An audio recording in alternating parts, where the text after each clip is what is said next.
Ipagtatanggol ng Office of the Solicitor General ang mga kawani ng Philippine National Police na posibleng ipatawag sa Senate probe kaugnay ng umano'y extrajudicial killings sa operasyon ng pulisya laban sa mga hinihinalang drug pushers.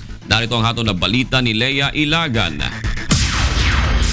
Pinangangambahan ni Solicitor General Jose Calida ang magiging epekto sa moral ng mga pulis ng gagawing pagpapatawag ni Senator Leila de Lima ng investigasyon sa dumaraming bilang ng mga napapatay na drug suspect sa mga police operations.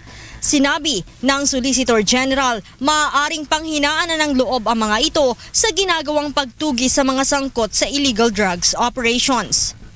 In effect, it dampens the morale of our men in uniform.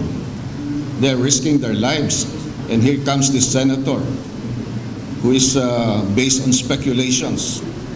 He is maligning the good name and reputation of the police officers who put their lives on the line.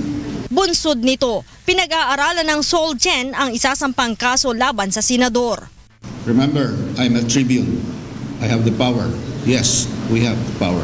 Are you planning to file a case against Senator de Lima in relation to what you were saying earlier about the proliferation of drugs during her term as SOJ?